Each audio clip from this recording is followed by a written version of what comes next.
Chapter 11. Disaster. "Zombies ahoy!" a centaur cried, pointing east. There they were, at last, the zombies standing at the edge of the forest, beyond the milling goblins. The dragon's stomach smoke had obliterated the monstrous mound of goblins at the north wall, but that effect was abating now, and they were surging back from the east and west wings. Either the newly encroaching goblins would be dissolved also, in which case the region wasn't safe for zombies either, or they wouldn't, in which case the zombies couldn't pass there. So how could the zombie master get through? The zombie master must get to the castle, where he can set up his magical laboratory and work undistracted, Dor said. Now that we have him in sight, there just has to be a way. "Yes, I believe at this stage it would tip the balance," King Roogna agreed. "But the problem of transport still seems unsuperable. It is difficult enough keeping the monsters outside the castle. Anything beyond the ramparts becomes prohibitive." If we believe that, so must they, Dor said. Maybe we could surprise them. Cedric, would you join me in a dangerous mission? "Yes," the centaur said immediately. The king glanced at him, mildly surprised at the change in attitude. Evidently, Dor had done better with the centaurs than Roogna had expected. I want to take the king's flute and lure away the creatures from the vicinity of the zombies, to some place where we can safely detonate the forget spell. That will stop the goblins from coming back here in time to interfere with the zombie master. Could you hold the magic hoop in such a way as to make any airborne attackers pass through it, well outrunning groundborne attacks? "I am a centaur," Cedric said. Answer enough. "Now really," the king said, "this is a highly risky venture." So is doing nothing, Dor said. The goblins are still mounting up at the other walls. Before the day is out, they will be coming over the top, and you have no more dragon juice to melt them down. We've got to have the zombies. Magician Murphy had come up again. "You are courting disaster," he said. "I respect your courage, Dor, but I must urge you not to go out so foolishly into the goblin horde." "Listen, Snotwing," Cedric started. Dor cut him off. If you really cared, magician, you would abate the curse. Is your real objection that you fear this ploy can succeed? The enemy magician was silent. You will need someone to lead the zombies in, Vadney said. Well, I thought maybe Jumper. The big spider. You'd better have him with you, protecting your flank, she said. I will guide the zombies in. That is very generous of you, Dor said, gratified. You can transform any creature that gets through the zombie lines. The zombie master himself is the one who must be protected. Get as close to him as you can, and I shall. Let's get this mission going before it is too late. The king and Magician Murphy both shook their heads with resignation, seemingly strangely similar. But Roogna fetched the flute and the forget spell. They organized at the main gate. Dor mounted Cedric, Jumper joined him and bound him securely in place with silk, and Vadney mounted another centaur. The remaining centaurs of the north wall disposed themselves along the east wall, bows ready. Then the small party charged out into the melee of goblins and harpies. There was a withering fire from the wall as the centaurs shot fire arrows, and the goblins, trolls, gnomes, and ghouls withered. It cleared a temporary path through the thickest throng. Cherry bombs and pineapples were still bombarding the Allied army. This didn't seem to faze the goblins or their cohorts, but it made Dor extremely nervous. Suppose a pineapple were to land in his vicinity, he would be smithereened. And considering Murphy's curse... "Change course!" he screamed. Startled, Cedric jounced to the side, through a contingent of elves. There was an explosion ahead of them. Shrapnel whizzed by Dor's nose, and the concussion hurt his ears. 11 bodies sailed outward. Cedric veered to avoid the heavily smoking crater. "Hey!" A centaur bellowed from the wall. "Stay on course! I almost catapulted a pineapple on you!" Cedric got back on course with alacrity. "Centaurs have sharp eyes and quick reflexes," he remarked. "Otherwise, something could have gone wrong." Murphy's curse had tried, though, almost causing Dor to interfere with the centaur's careful marksmanship. Dor realized that he would do best to stick to his own department. He put the flute to his ears, thankful that Jumper was there to help him, so that he had his hands and attention free. He blew experimentally into the mouthpiece. The flute played an eerie, lilting, enticing melody, which floated out through the clamor of battle and brought a sudden hush. Then dwarves and gremlins, vampires and harpies, and numberless goblins swarmed after the centaurs, compelled alike by that magic music. The winged monsters closed in faster, diving in toward Dor. Cedric twisted his human torso in that supple way centaurs had, facing back while still galloping forward. He swung the hoop through the air in an arc, intercepting the dirty birds as they came, and as each passed through the hoop, she vanished. Dor wondered where they went, but he was too busy playing the flute, if his labored blowing could be called playing, and keeping his body low so as not to get snagged by the hoop himself. He could not keep his attention on all the details. With 2 of his legs, Jumper held a spear with which he prodded any goblins or similar ilk that got too close. No ilk could match the galloping pace of the centaur, but since they were forging through the whole goblin allied army, many closed in from the sides.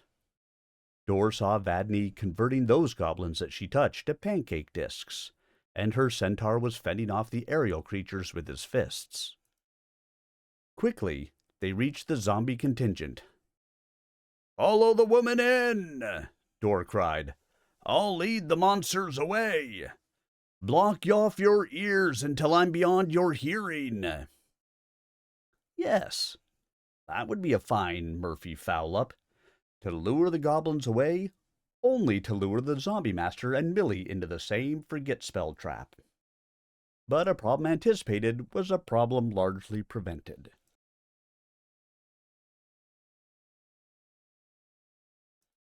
Then he was off, playing the magic flute again.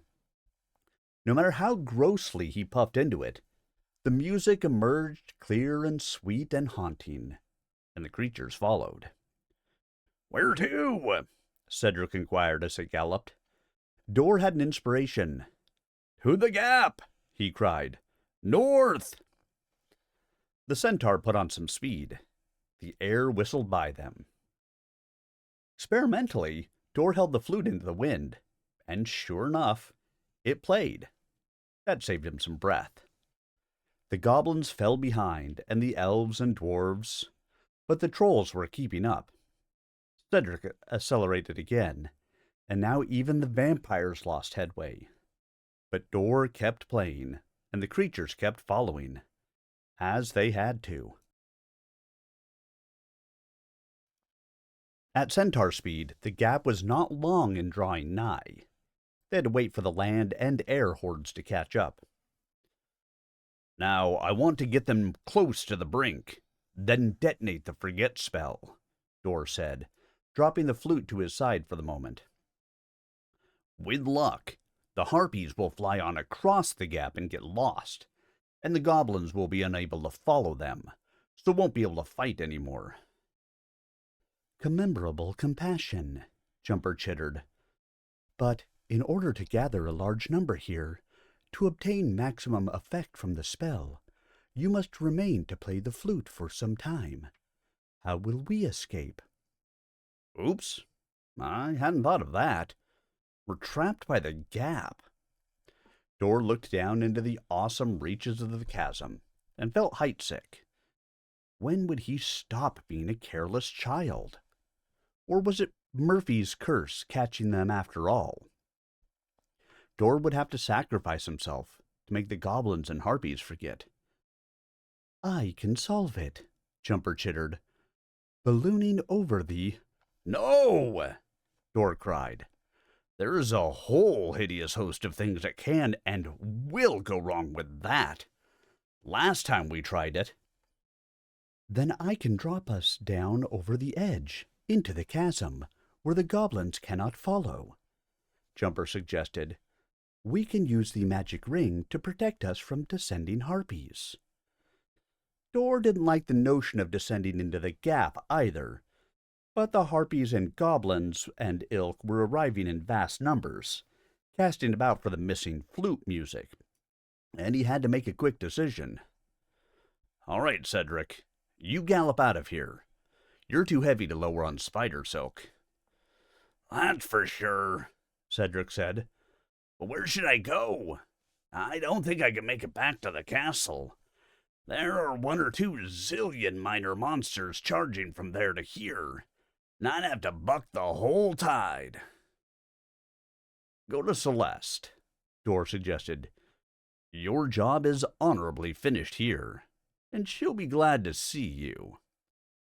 First, to the warlock, Cedric exclaimed, grinning. He made a hand of salute, then galloped off west. Jumper reattached the dragline to Dor, then scrambled over the cliff edge. This easy walking on a near vertical face still amazed Dor. However, it was decidedly handy at the moment. Dor resumed playing the flute, for the goblins were beginning to lose interest. That brought them forward with a rush. They closed on him so rapidly that they wedged against each other, blocking themselves off from him. But they were struggling so hard that Dor knew that jam would break at any moment. Yet he kept playing, waiting for Jumper's signal of readiness. Finally, his nerve broke. "Are you ready?" he called, and the goblins, loosed momentarily from their relentless press forward, eased up, and the jam did break. Dor fumbled for his sword, knowing he could never fight off this inimical mess. But what was he thinking of? It was a magic ring he should use. Cedric had left it with him. He picked it up and held it before him.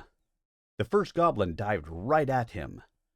Dor almost dropped the hoop, fearing the creature would smash into him. But as it passed through the ring, it vanished, right before his face, as if it had struck an invisible wall and been shunted aside. Potent magic. "Ready!" Jumper chittered from below. Just in time, for 3 more goblins were charging, and Dor wasn't certain he could get them all neatly through the hoop. More likely they would snag on the rim, and their weight would have carried him back over the cliff. "Jump!" Dor trusted his friend. He jumped, backward off the cliff. He sailed out into the abyss, escaping the grasp of the surging goblins, swinging down and sideways, for Jumper had providentially rigged the line so that Dor would not whomp directly into the wall. The spider always thought of these things before Dor did, anticipating what could go wrong and abating it first. Thus, Murphy's curse had little power over him. That was why Jumper had taken so much time just now, despite knowing that Dor was in a desperate strait at the brink of the canyon. He had been making sure that no mistake of his would betray Dor. And there it was, of course. The answer to the curse. Maturity. Only a careless or thoughtless person would be trapped by the curse, giving it the openings to snare him. Now the vampires and harpies swarmed down, though the majority of them were fighting with the goblins above. Snatch! Snatch! They screamed. A perfect characterization. Dor found himself swinging back. He held the hoop before him, swinging through the ugly flock. And where the ring passed, no harpies remained, but they clutched at him from the sides. Then Jumper hauled him in against the wall, so that he could set his back to its protective solidity and hold the hoop before him. Dor saw now that the brink of the chasm was not even. The spider had skillfully utilized projections to anchor the framework of lines, so that Dor had room to swing clear of the wall. A remarkable feat of engineering that no other type of creature could have accomplished in so brief a time. "Give me the ring," Jumper chittered. "You play the flute." Right. They had to call as many creatures to this spot as possible. Dor yielded the hoop and put the flute to his lips. Jumper maneuvered deftly, using the hoop to protect them both. Now the harpies dived with single-minded intent, compelled by the music. They swooped through the hoop. They splattered into the wall around it, knocking themselves out and falling twistily down into the chasm, dirty feathers flying free. The vampires were no better off.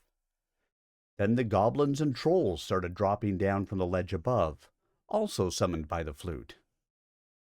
Dor broke off. "We're slaughtering them. That wasn't my intent. It's time to set off the forget spell." "We would be trapped by it too," Jumper reminded him. "Speak to it." "Speak to it? Oh." Dor held out the glassy ball. "Spell. How are you detonated?" "I detonate when a voice commands me to," the ball replied. "Any voice?" "That's what I said." Dor had his answer. He set the sphere in a niche in the cliff. "Count to 1,000, then order yourself to detonate," he told it. "Say, that's clever," the spell said. 1, 2, 3, 4, 5. "Slowly," Dor said sharply. "One number per second." "Aww." But the spell resumed more slowly. 7, 8. What a spoil sport you are. 9, 10. A big fat hen. What? A nearby harpy screeched, taking it personally. She dived in, but Jumper snagged her with a hoop. Another potential foul-up diffused. "And don't say anything to insult the harpies," Dor told the spell. "Aw, shucks. 11, 12. Jumper scurried away to the side, fastened to the other end of a new line he had attached to Dor, and hauled him across. This was not as fast as running on level land, but it was expedient. They moved steadily westward, away from the spell sphere.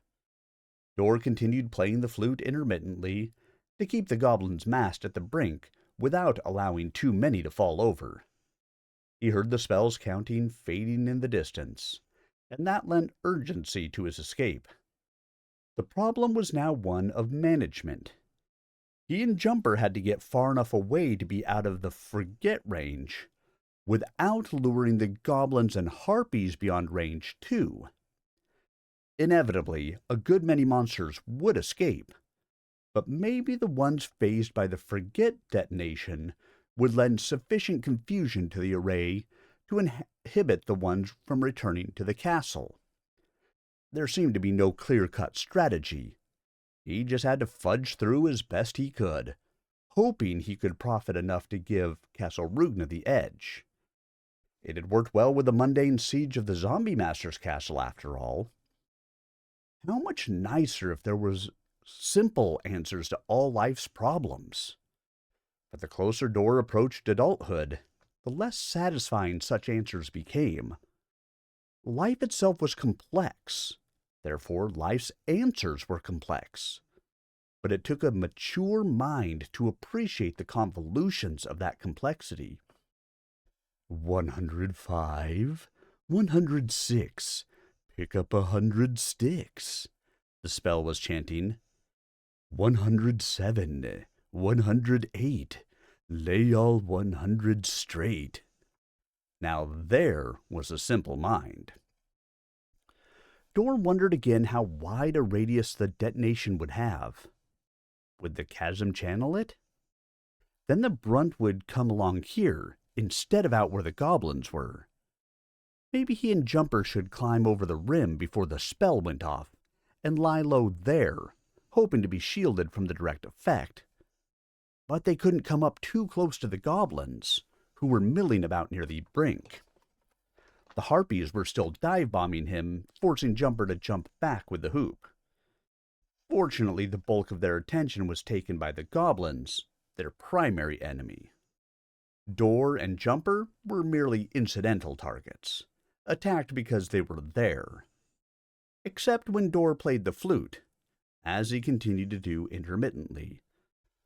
347, 348. Now don't be late, the spell was saying in the fading distance. As long as he could hear it, he had to assume he was within its forget radius. Can we go faster? Dor asked nervously.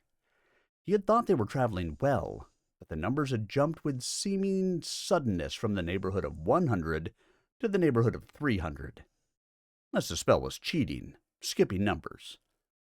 No, the inanimate did not have the wit to cheat. Dor had just been preoccupied with his own efforts and gloomy thoughts.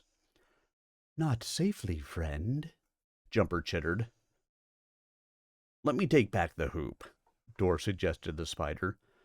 Then you can string your lines faster. Jumper agreed and passed back the hoop. Another harpy made a screaming dive. Dor scooped her into the hoop, and she was gone without recall or recoil. What happened to the creatures who passed through it? Harpies could fly. Goblins could climb. Why couldn't either get out? Was it an inferno on the other side, killing them instantly? He didn't like that. Jumper was ahead, setting the anchor for the next swing. Dor had a private moment. He poked a finger into the center of the hoop, from the far side, watching it disappear from his side. He saw his finger in cross-section, as if severed with a sharp sword. The skin, the little blood vessels, the tendons, the bone. But there was no pain. His finger felt cool, not cold. No inferno there. No freezing weather either. He withdrew it and found it whole, to his relief. He poked it from the near side and got the same effect, except that this time he could not see the cross-section. It seemed that either side of the ring led to wherever it led. A different world?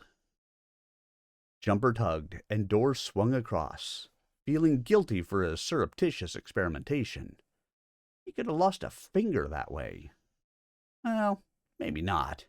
He'd seen the king's fingers disappear and reappear unharmed. Let's check and see if the goblins are clear, Dor said.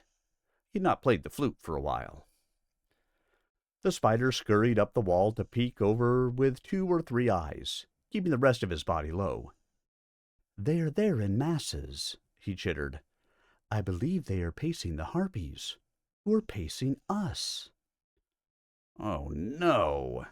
Murphy strikes again. We can't get clear of the gap if they follow us. We should be clear of the forget radius now, Jumper chittered consolingly. Then so are the goblins and harpies. That's no good. Dor heard himself getting hysterical. Our effort should have distracted a good number of the warring creatures, Jumper pointed out reasonably. Our purpose was to distract them so that the zombie master could penetrate to Castle Roogna. If he succeeded, we have succeeded. I suppose so, Dor agreed, calming. So it doesn't really matter if the harpies and goblins don't get forget spelled. Still, how are we ever going to get out of here? It is too late to turn off the spell. Perseverance should pay. If we continue until night... Jumper cocked his body, lifting his two front legs so as to hear better. What is that? Dor tried to fathom what direction the spider was orienting and could not. Damn those ubiquitous eyes. What's what? Then he heard it. 983, 984, close to the 100th door, 985. A harpy was carrying the spell toward them, and it was about to detonate. Oh, Murphy, Dor wailed. You really nabbed us now. What's the big secret about this talking ball? The harpy screeched. 992. Buckle the bag's shoe, the spell said.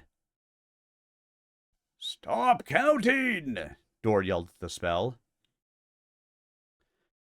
Countdown can't be stopped once initiated, the spell replied smugly. Quick, Jumper chittered. I will fasten the dragline so we can return. We must escape through the magic hoop. Oh, no! Dor cried. It should be safe. I saw you testing it. 997, 998. The spell continued inexorably. Now don't be late. Jumper scrambled through the hoop. Dor hesitated, appalled. Could they return? But if he remained here... 1,000. The spell cried gleefully. Now, at last I can say it. Dor dived through the hoop. The last thing he heard was Detta. He arrived in darkness. It was pleasant, neutral. His body seemed to be suspended without feeling. There was a timelessness about him, a perpetual security. All he had to do was sleep. You are not like the others, a thought said at him. Of course not, Dor thought back. Whatever he was suspended in did not permit physical talking, because there was no motion. I am from another time. So was my friend Jumper the spider. Who are you? I am the brain coral, keeper of the source of magic. The brain coral? I know you. You're supposed to be animating my body. When? 800 years from now. Don't you remember? I am not in a position to know about that, being as yet a creature of my own time. Well, in my time, it gets complicated. But I think Jumper and I had better get out of here as soon as the forget spell dissipates. You detonated a forget spell. Yes, a major one, inside the gap. To make the goblins and harpies and cohorts and ilk stop fighting, they... Forget spells are permanent until counterspelled. I suppose so for the ones affected, but... You have just rendered the gap itself forgotten. The gap? But it's not alive. The spell only affects living things, things that remember. Therefore, all living things will forget the gap. Stunned, Dor realized it was true. He had caused the gap to be forgotten by all those people whose forgetting would be paradoxical, such as those living adjacent to it, who would otherwise fall in and die. Their deaths would be inexplicable to their friends and relatives, leading to endless complications that would quickly neutralize the spell. Paradox was a powerful natural counterspell, but any people who had no immediate need to know would simply not remember the gap. This was true in his own day, and now he knew how it had come about. He had done it with his bumbling. Yet if what he did here had no permanence, how could... He couldn't take time to ponder that now. We have to get back to Castle Roogna, or at least we can't stay here. There would be paradox when we caught up to it in our own time. So it would seem. I shall release you from my preservative fluid. The primary radiation of the spell should not affect you. The secondary may. You will not forget your personal identities and mission, but you may forget the gap once you leave its vicinity. I'm pretty much immune to that anyway, Dor said. I'm one of the near-gap residents, just so long as I don't forget the rest. One question before I release you. Through what aperture have you and all those other creatures entered my realm? I had thought the last large ring was destroyed 50 years ago. Oh, we have a 2-inch ring that we expanded to 2-foot diameter. We can change it back when we're done with it. That would be appreciated. Perhaps we will meet again in 800 years, the coral thought at him. Then Dor popped out of the hoop and dangled by his dragline. Jumper followed. I had not anticipated immobility, the spider chittered ruefully. That's all right. We can't think of everything all the time. Jumper was not affronted. True. The harpies were visible in the distance, but they paid no further attention to Dor and Jumper. They were milling about in air, trying to remember what they were doing there, which was exactly what Dor had wanted to happen. The goblins, however, were in a sadder state. They too seemed to be milling about, but they had forgotten that sharp drop-offs were hazardous to health, and were falling into the chasm at a great rate. Dor's action had decimated the goblin horde. It cannot be helped, Jumper chittered, recognizing his disgust. We cannot anticipate or control all ramifications of any given course. Yeah, I guess, Dor agreed, still bothered by the slaughter he had wrought. Would he get hardened to this sort of carnage as he matured? He hoped not. They climbed to the brim and stood on land again. The goblins ignored them, not remembering them. The Forget detonation had evidently been devastating near its origin, wiping out all memories of everything. Dor spied a glassy fragment lying on the ground. He went to pick it up. It was a shatter from the Forget spell globe. You really did it, didn't you? He said to it. That was some blast, the fragment agreed happily. Or was it? I forget. Dor dropped it and went on. I hope Cedric got clear in time. That spell was more powerful than I expected. He surely did. They hurried back toward the castle, ignoring the wandering hordes. The battle was not over at Castle Roogna, but it was evident that the tide had turned. As the distance from the Forget spell ground zero lengthened, the effects diminished, until here at the castle there was little confusion, except that there were only about a third as many goblins and harpies as before, and the ramparts were manned by zombies. The zombie master had gotten through. The defenders spied them and laid down a barrage of cherry bombs to clear a path to the castle. Even so, it was necessary to employ sword and hoop to get through, for the goblins and harpies resented strangers getting into their battle. So Dor was forced to slay again. War was hell, he thought. King Roogna himself welcomed them at the gates. "Marvelous!" he cried. "You piped half the monsters off the field and made them forget. Vadney led the zombie master in while the goblins were distracted by the flute, and he has been generating new zombies from the battlefield casualties ever since. The only problem is fetching them in." Then there's work for me to do, Dor said shortly. He found he didn't really want to accept congratulations for doing a job of mass murder. The king, the soul of graciousness, made no objection. "Your dedication does you credit." Jumper helped, of course. Covered by centaur archers on the ramparts, they went out, located the best bodies, looped them with silk, and dashed back under cover.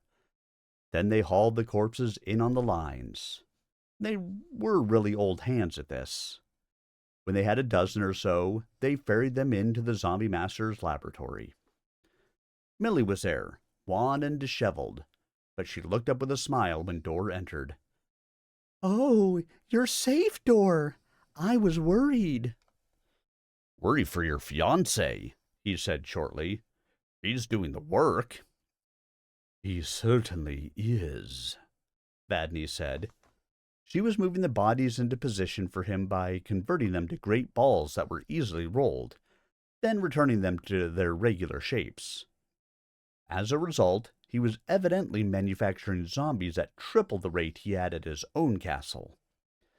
Time was consumed mainly in the processing, not the actual conversion.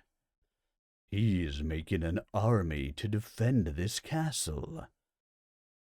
"Dor's doing a lot too," Millie said stoutly. Flattered, despite himself, Dor realized that Millie still had feeling for him, and still might. But he had to suppress that. It was not only that his time in this world was limited, and that if he interfered with this particular aspect of history and it stayed put, he would paradoxically negate his whole original mission. It was that Millie was now betrothed to another man, and Dor had no right to do what he wished to do. "We're all doing what we can, for the good of the land of Xanth," he said, somewhat insecurely, considering his own thought. How much better it would be for him if he could find some girl more nearly his own age and status, and "I wish I had full magician caliber talent like yours," Vadney said to the zombie master as she shape-changed another corpse. Dor saw that she was able to handle living things and once-living things and inanimate things like the magic ring. A fair breadth of talent, really. "You do have it," the zombie master said, surprised. "No, I am only a neo-sorceress." "I would term your topological talent as magician caliber magic," he said, rendering the corpse into a zombie. She almost glowed at the compliment, which carried even more impact because it was evident that he had made it matter-of-factly, unconscious of the effect. She looked at the zombie master with a new appraisal. What potency in a compliment, Dor thought, and filed the information in the back of his mind for future reference. Dor went out to fetch more bodies. Jumper helped, as always. They kept working until daylight waned, and slowly the goblin and harpy forces dwindled while the zombie forces increased. Harpy zombies were now waging the defenses in the air, greatly easing that situation. Yet this left Dor unsatisfied. He had entered the tapestry for one mission, the acquisition of the elixir to restore a zombie to full life. But by the time he had that, he had been enmeshed in another mission, the conversion of the zombie master to King Roogna's cause. Now he had accomplished that also, and was casting about for yet another quest. What was it? Ah, he had it now. This foolish war between the goblins and harpies. Was it possible to do something about it, instead of preserving Castle Roogna by wiping out both sides? Why not simply abate the problems that had caused the war? He had gone over this before in his mind and had no answer. But then time had been too much of a factor. Now the castle was prevailing. Now there was time, and he knew more about the magic available. The magic hoop, for example, leading into the brain coral's somber storage lake. "That's it!" he exclaimed. Jumper cocked 4 or 5 eyes at him. "There is something I missed." "Anchor me so I can't fall in. I have to go through the hoop to talk with the brain coral." The spider did not argue or question. He fastened a stout dragline to Door. Door propped the magic hoop against a wall and poked his head through. "Brain coral," he thought, again finding it impossible to breathe or speak in the preservative fluid. This stuff was not mere water. It had stasis magic. "This is Door of 800 years from now again." "What is your concern?" the coral inquired patiently. "Have you a male harpy in storage?" "Yes, an immature one, exiled 300 years ago by a rival for the harpy throne." "A royal male?" Door thought, startled. "By harpy law, a royal person cannot be executed like a commoner. So he was put safely away, and the access ring destroyed thereafter."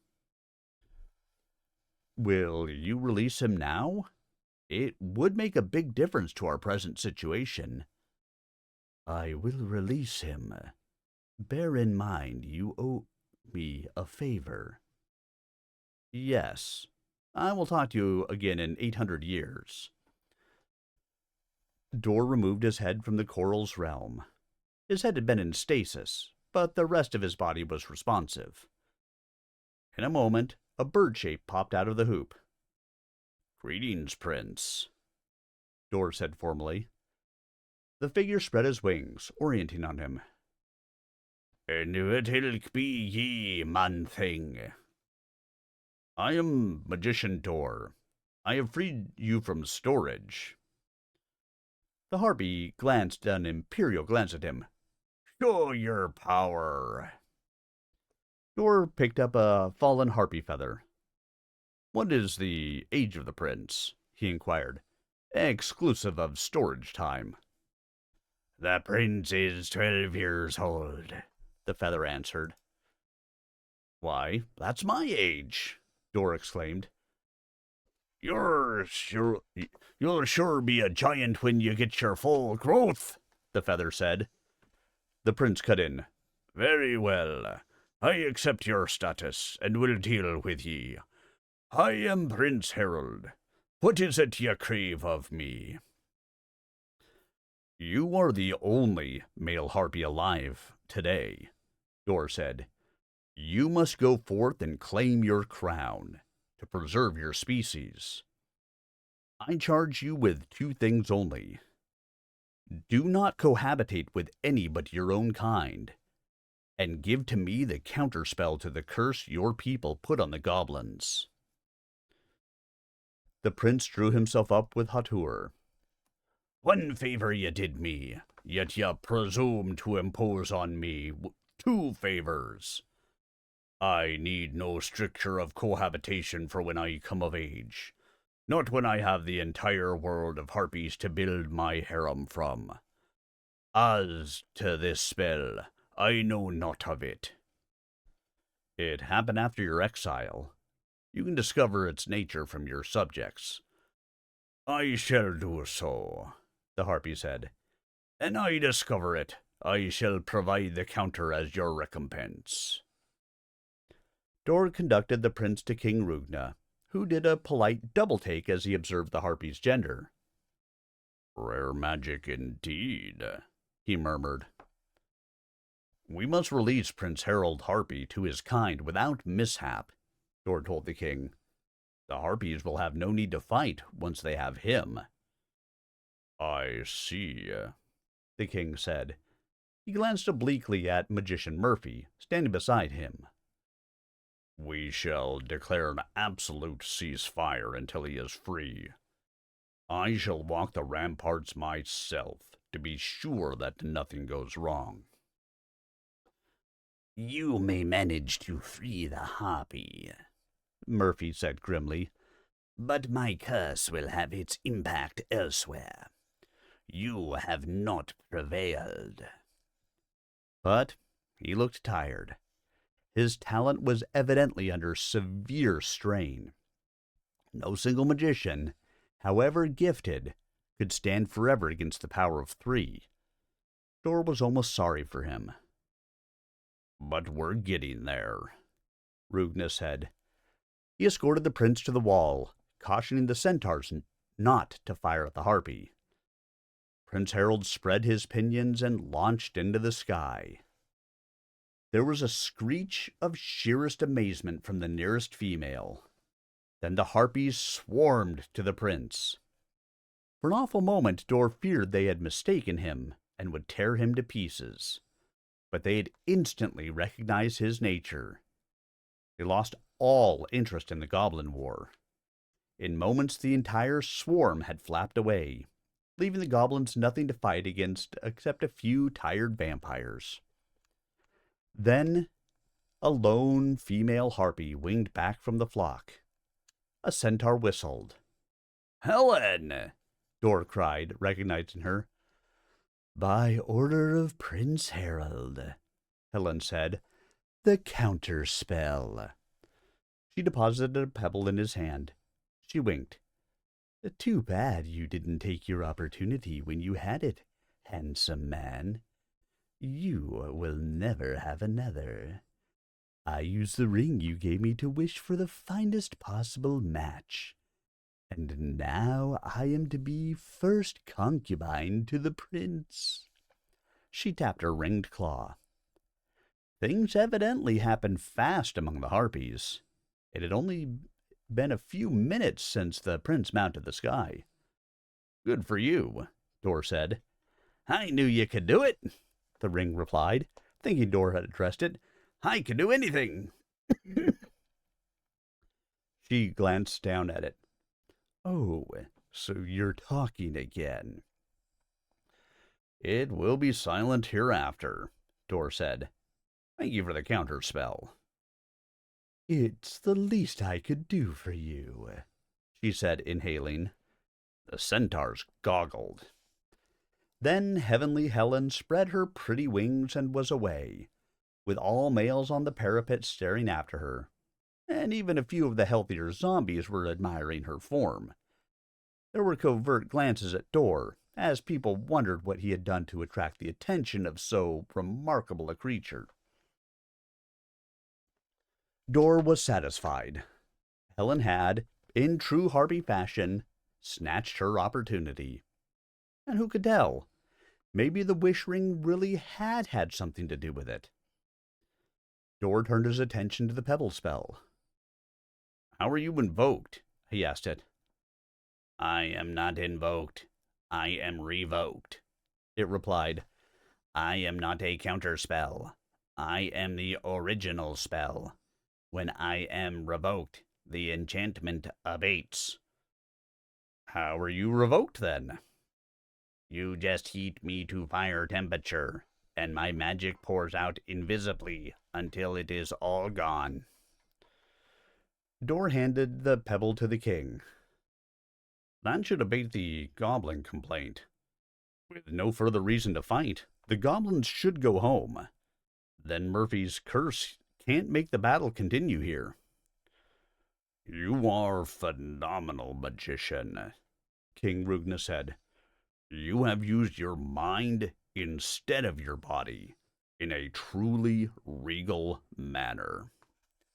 He hurried away with the pebble spell.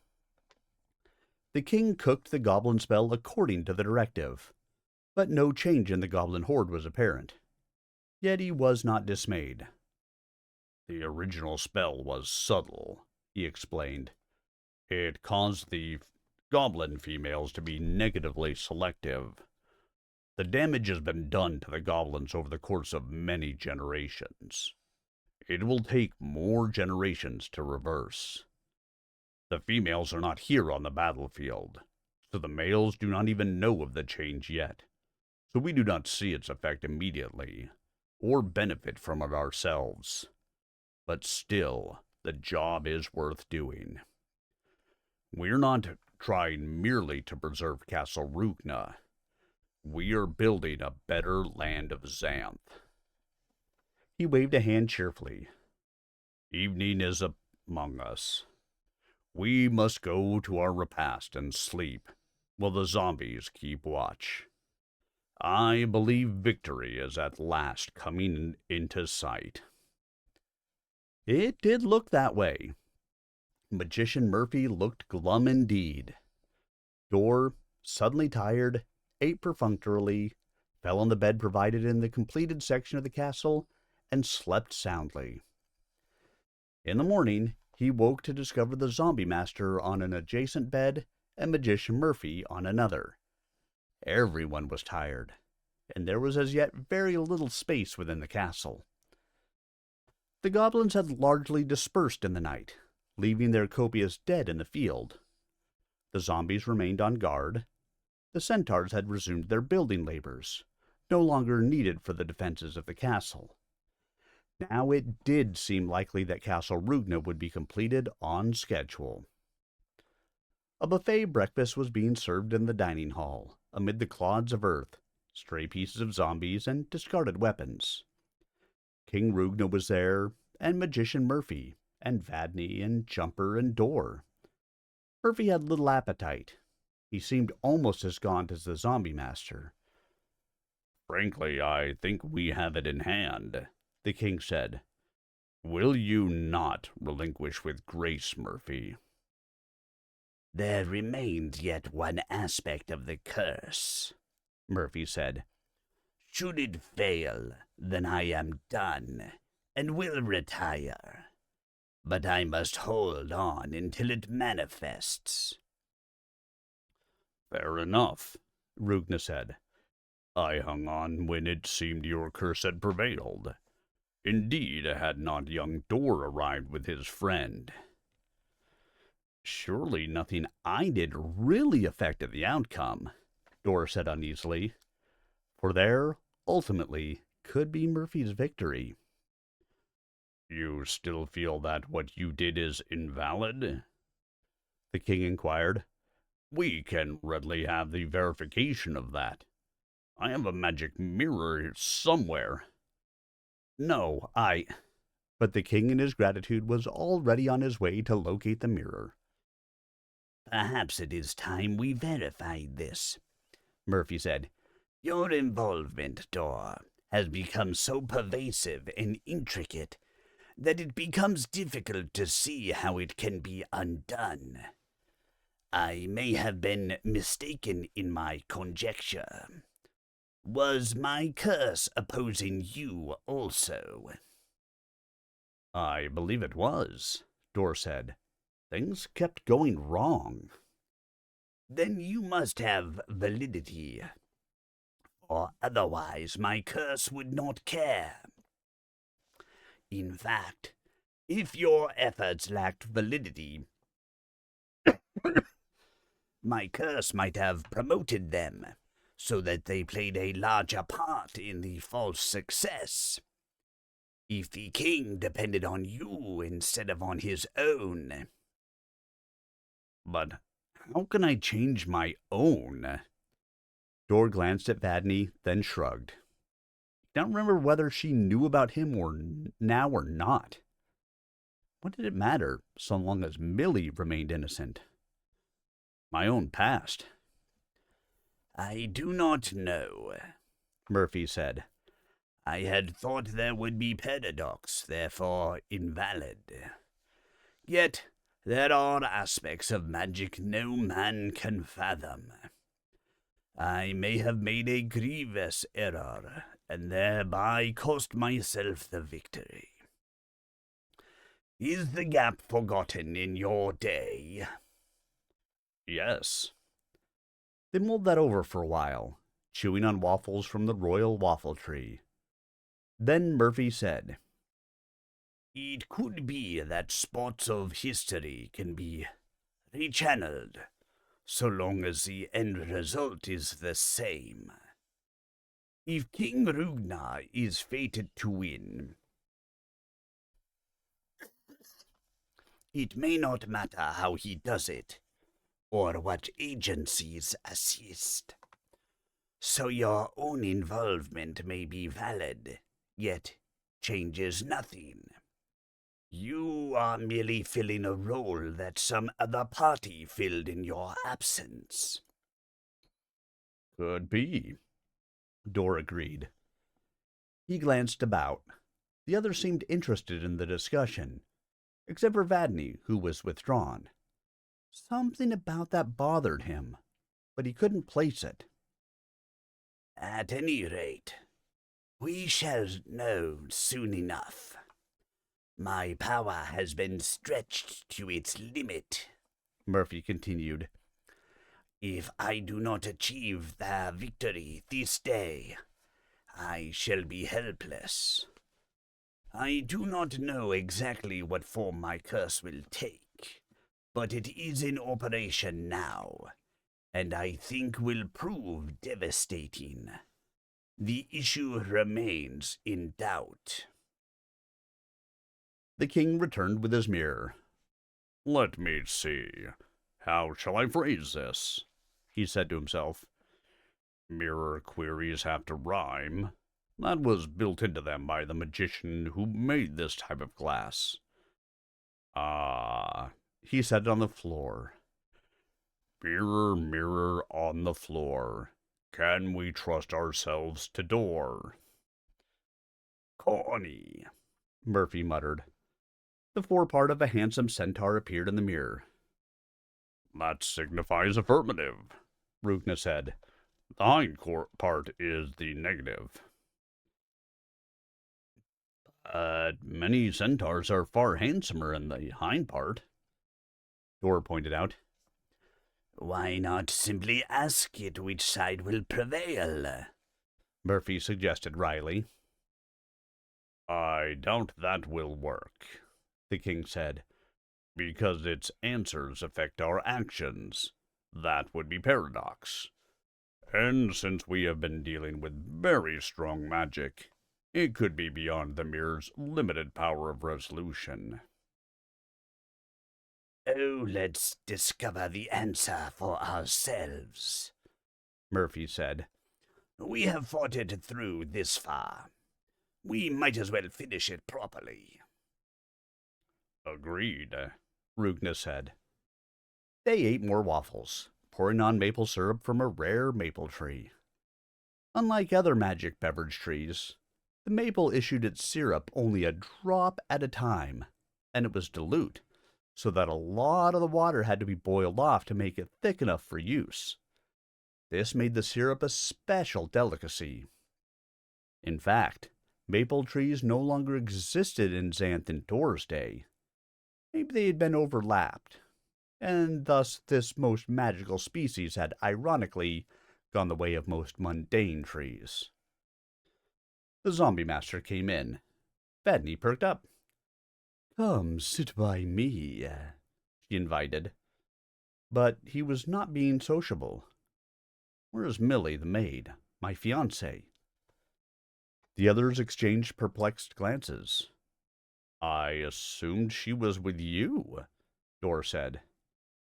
No, I worked late last night, and it would not be meet for her for such as she to keep my company unchaperoned. I sent her to bed. You didn't do that at your own castle, Dor pointed out. We were not then engaged.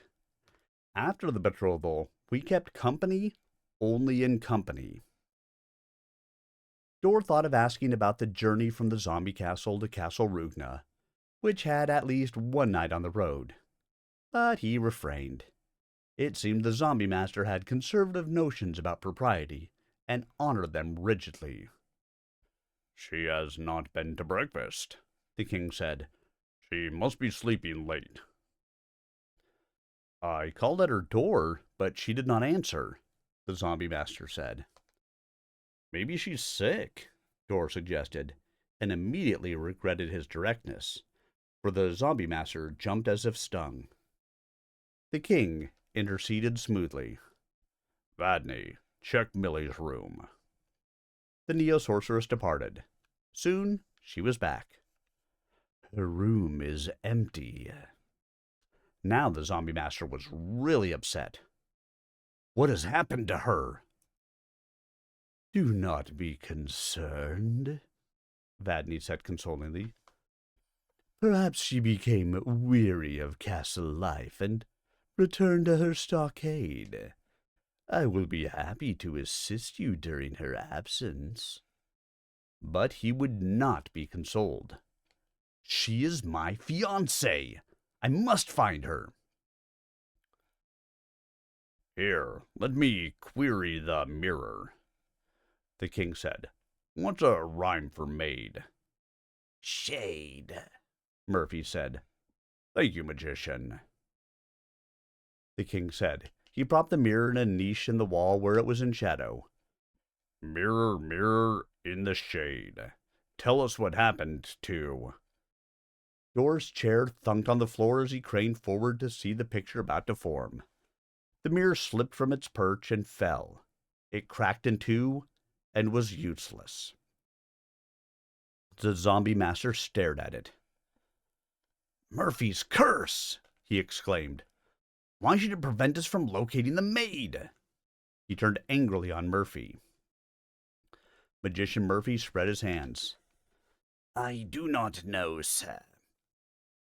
I assure you, I have no onus against your fiancée. She strikes me as a most appealing young woman. She strikes everyone that way, Vadney said. Her talent is... Do not denigrate her to me, the zombie master shouted. It was only in gratitude to her that I agreed to soil my hands with politics. If anything happens to her... He broke off, and there was a pregnant silence. Suddenly, the nature of the final curse was coming clear to them all. Without Millie, the zombie master had no reason to support the king, and Castle Roogna would then lose its major defensive force. Anything could happen to further interrupt its construction, and would. Murphy would win. Yet the harpies and goblins were gone, Dor thought. Did anything remain that could really threaten the castle? And he realized with horror that one thing did. The zombies themselves. They now controlled Castle Roogna. If they turned against the king... It seems your curse has struck with extreme precision, King Roogna said, evidently recognizing the implication. The issue was indeed in doubt. We must find Millie quickly, and I fear that will not be easy. It was my chair that jolted the mirror, Dor said, stricken. It's my fault. Do not blame yourself, Murphy said. The curse strikes in the readiest manner, such as water seeks the lowest channel. You have simply been used. Well then, I'll find her, Dor cried. I'm a magician, same as you are. He looked about. Wall, where is she? Don't ask me, the wall said. She hasn't been here in the dining room since last night. Dor marched out into the hall, the others trailing him. Floor, when was she last here? Last night after supper, the floor said.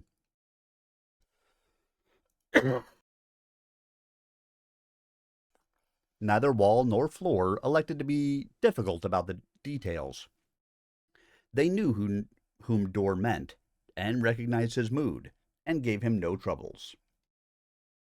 Dor traced Millie's whereabouts randomly, pacing the halls. A problem became apparent.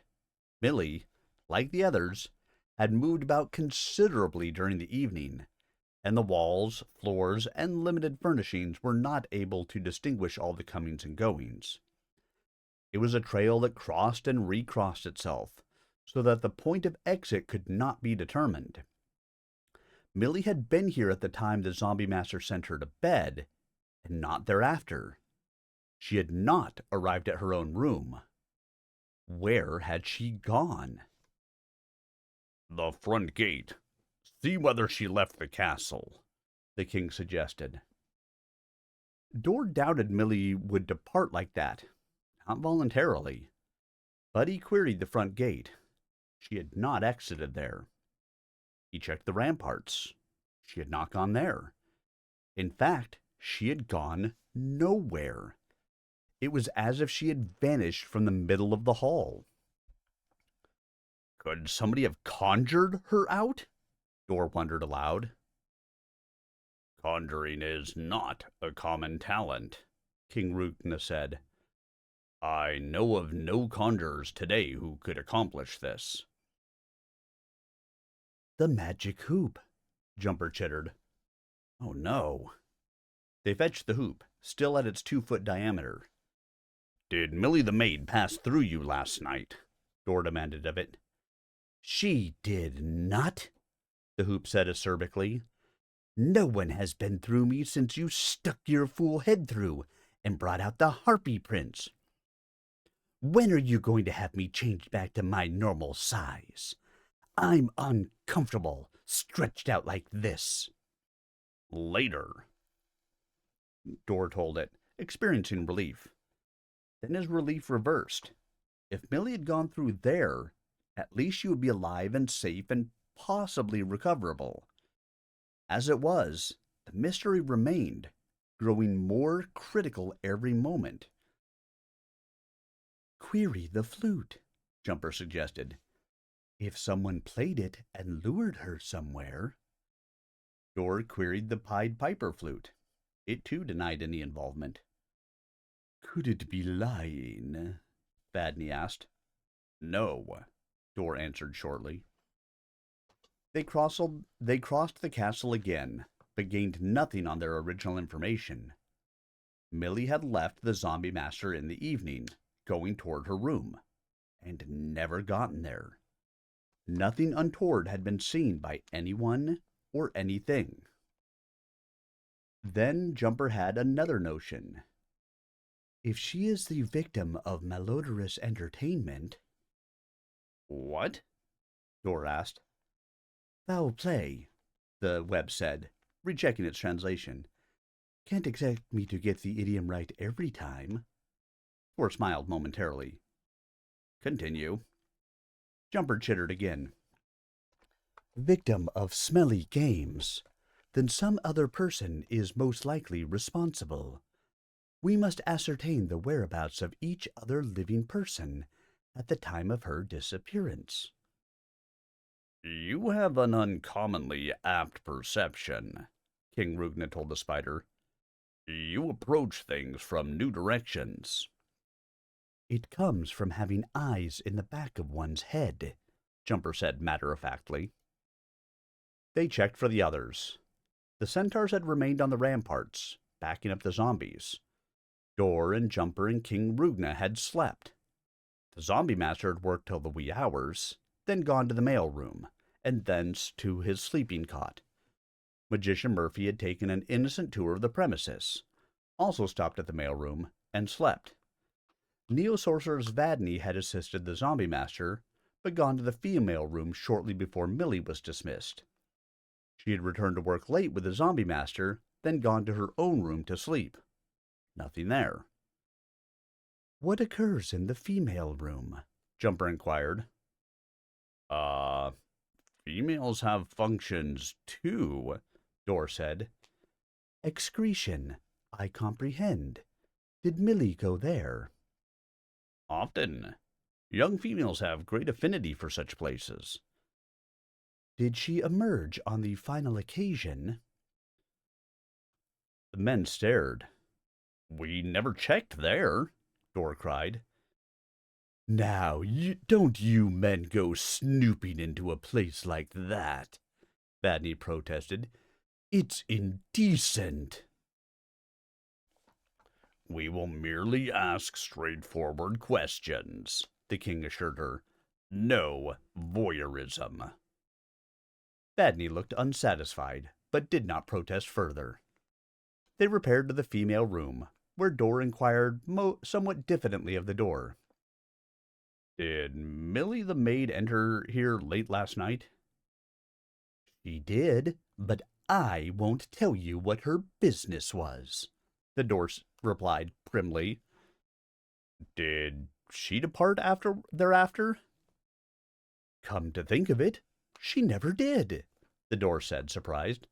That must have been some business.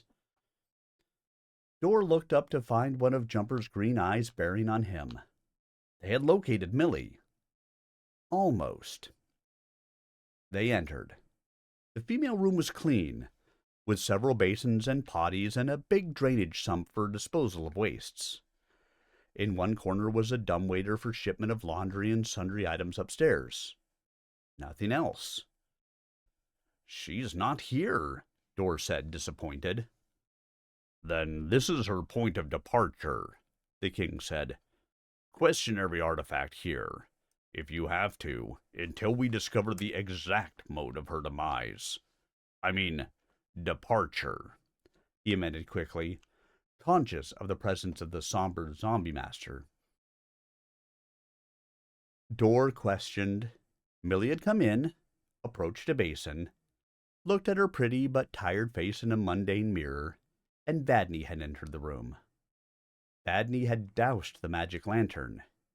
In the darkness, Millie had screamed with surprise and dismay, and there had been a swish as of hair flinging about, and a tattoo on the floor as of feet kicking.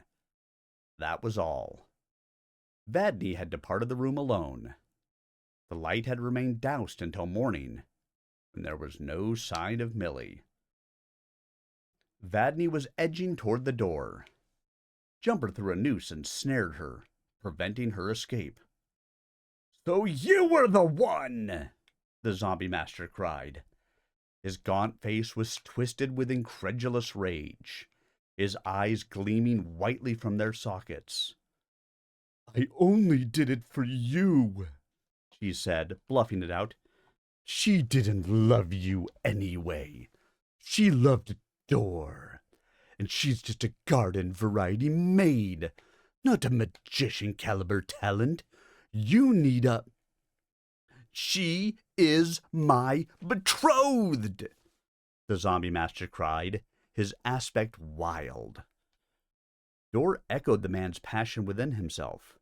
The zombie master did love her, as Dor did.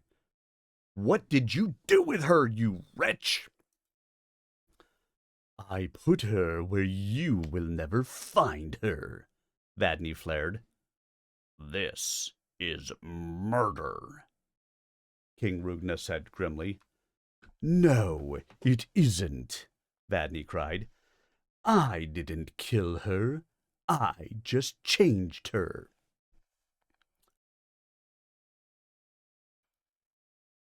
Dor saw the strategy in that. The zombie master could have reanimated her dead body as a zombie. As it was, he could do nothing. Jumper peered down the drainage sump with his largest eye. "Is it possible?" he inquired.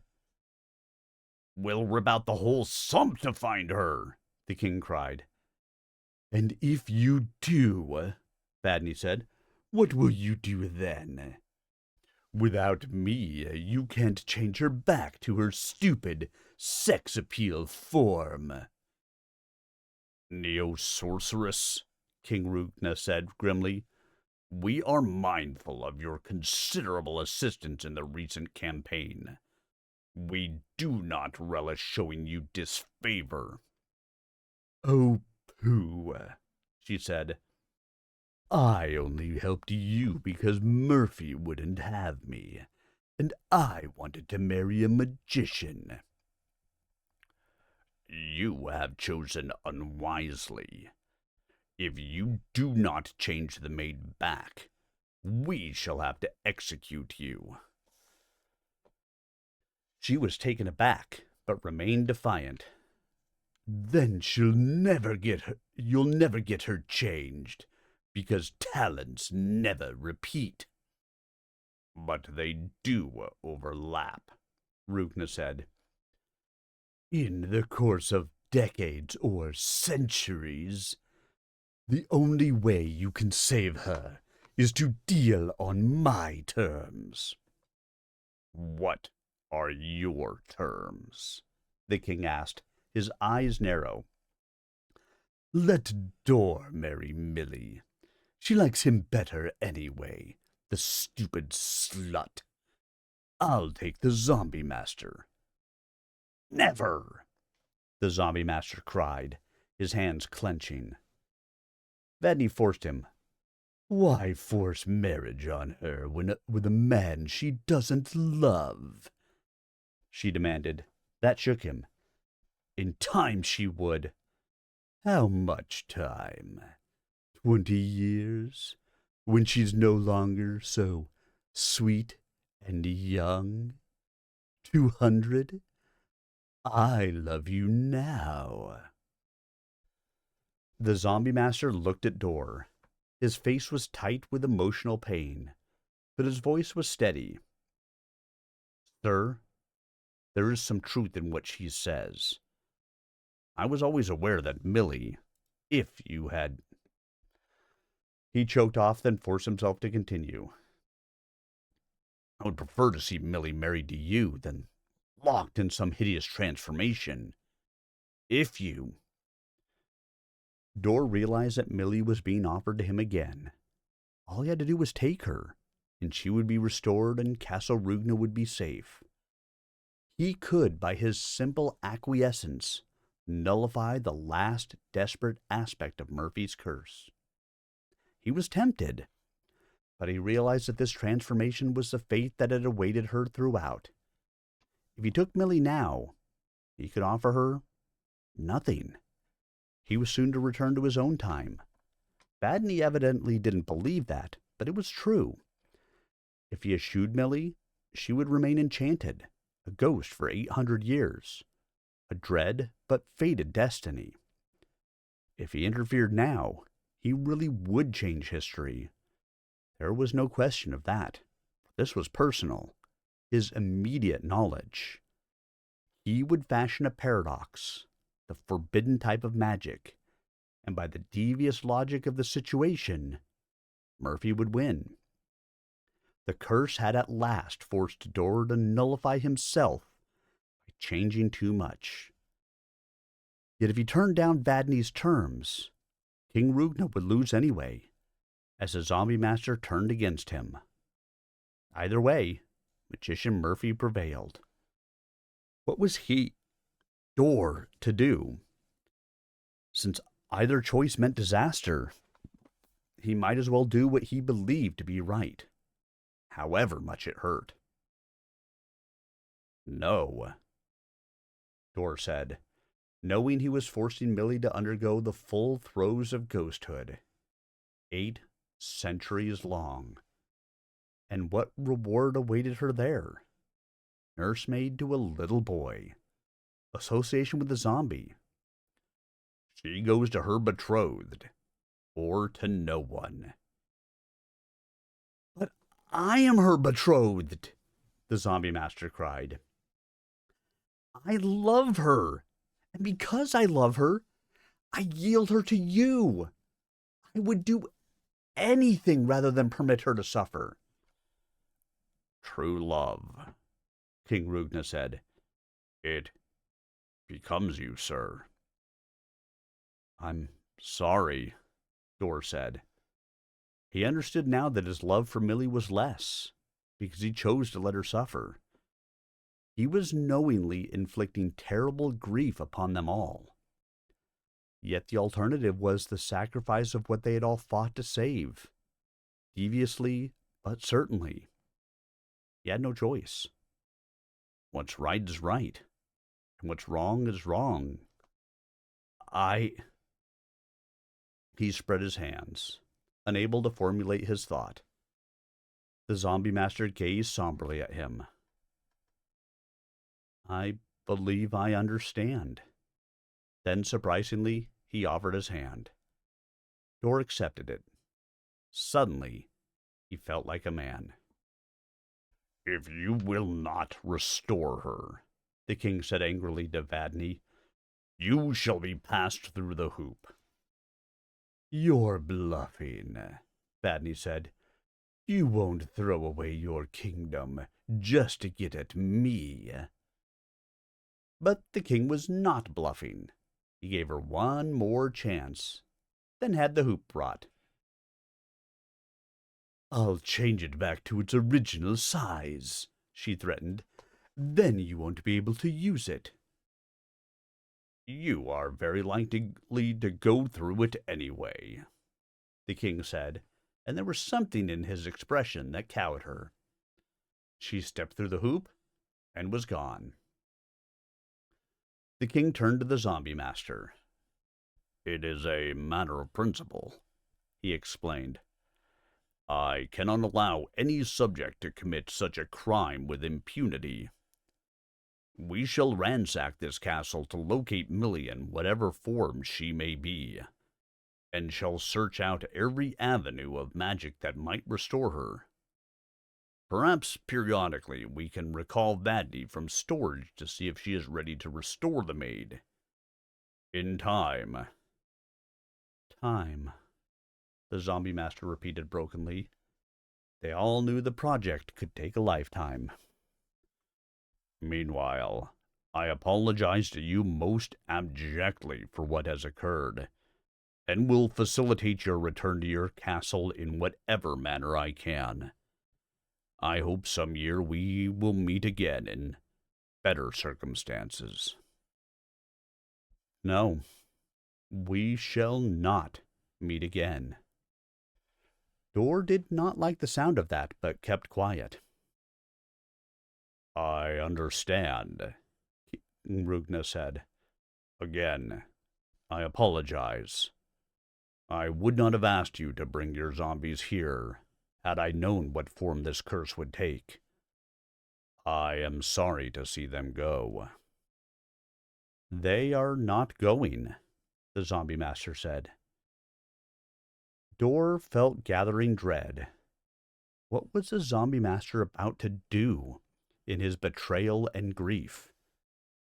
He could destroy everything. There was no way to stop him except by killing him. Dor held his arms rigid, refusing to touch his sword. But nothing holds you here now, King Roogna said. I did not buy Millie with my aid.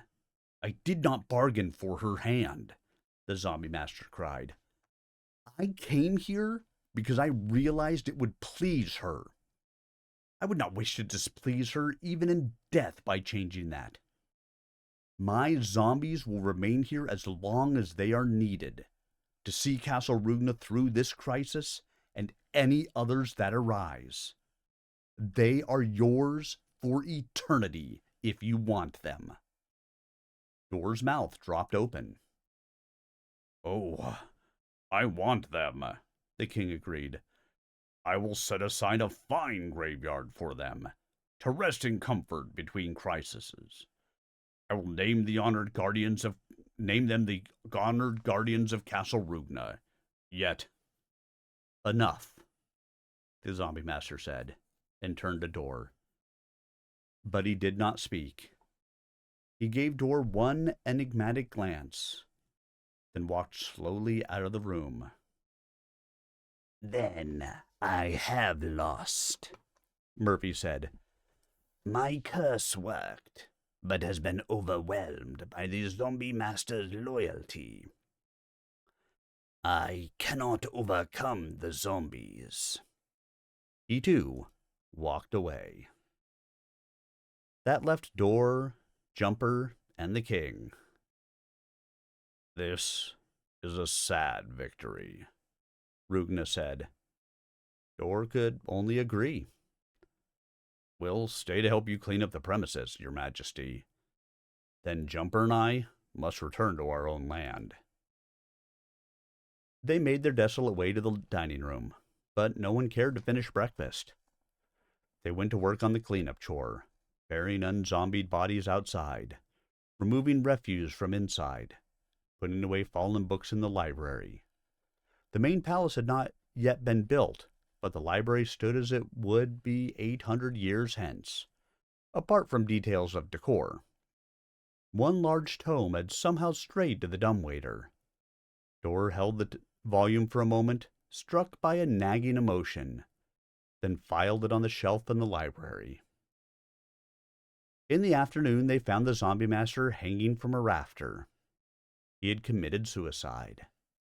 Somehow Dor had known, or should have known, that it could come to this. The man's love had been too sudden, his loss too unfair. The zombie master had known Millie would die, known what he would do. This was what he had meant when he told the king they would not meet again. Yet when they cut him down, the most amazing and macabre aspect of this disaster manifested. The zombie master was not precisely dead. He had somehow converted himself into a zombie. The zombie shuffled aimlessly out of the castle and was seen no more. Yet Dor was sure it was suffering, and would suffer eternally, for zombies never died. What awful punishment the zombie master had wreaked upon himself in his bereavement. In a way, it is fitting, King Roogna murmured. He has become one of his own. The lesser personnel of the castle, whom the king had sent away for the crisis, were now returning. The maids and the cooks, the steeds and the dragons.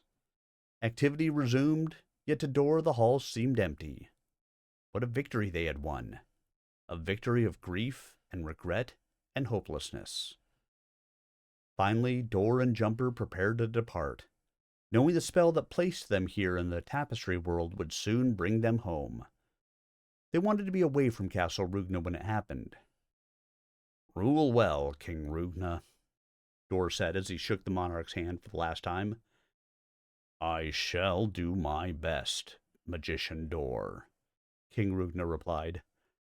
I wish you every success and happiness in your own land, and I know that when your time comes to rule. Dor made a deprecating gesture. He had learned a lot here, more than he cared to. He didn't want to think about being king. I have a present for you, Jumper said, presenting the king with a box. It is the puzzle tapestry the zombie master gave to me. I am unable to take it with me. I ask you to assemble it at your leisure and hang it from the wall of whatever room you deem fit. It should provide you with many hours of pleasure. It shall have a place of honor, always, the king said, accepting it. Then Dor thought of something. I, too, have an important object I can't take with me, but I can recover it after 800 years, if you will be so kind as to spell it into the tapestry.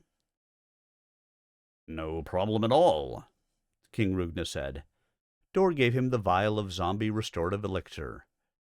I shall cause it to respond to the words, Savior of Xanth. Thanks, Dor said, embarrassed. He went up to the ramparts to bid farewell to the remaining centaurs. Cedric was not there, of course, having returned home, but Igor Ogre was present, and Dor shook his huge bony hand cautiously. That was it. Dor was no more adept at partings than at greetings. They walked away from the castle, across the deserted, blasted battlefield, and into a vicious patch of sawgrass at the edge. Jumper, more alert than Dor, drew him back from the swipe of the nearest saw just barely in time. They were back in the jungle, the visible, tangible wilderness, where there was little subtlety about evil. Somehow, it seemed like home. Yet, as they sloughed methodically through the forest, avoiding traps, skirting perils, and nullifying hazards in dull, routine fashion, Dor found himself disturbed by more than human-related grief. He mulled it over and finally had it. "It's you, Jumper," he said. "We are about to return home, but there I am a boy, and you are a tiny spider. We'll never see each other again, and—" He felt the boyish tears emerging. "Oh, Jumper, you're my best friend. You've been by my side through the greatest and awfulest adventure of my life, and... "I thank you for your concern," the spider chittered, "but we need not separate completely. My home is by the tapestry. There are many fat, lazy bugs trying to eat into the fabric, and now I have special reason to keep them from it. Look for me there, and you will surely find me." But in 3 months I'll only be an older boy, and you'll be dead." "It is my natural span," Jumper assured him. "I will live as much in that time as you do in the next 30 years. I will tell my offspring about you. I am thankful that chance has given me this opportunity to learn about your frame of reference. I would never otherwise have realized that the giant species have intelligence and feelings too. It has been a great and satisfying education for me." "And for me," Dor exclaimed. Then spontaneously he offered his hand.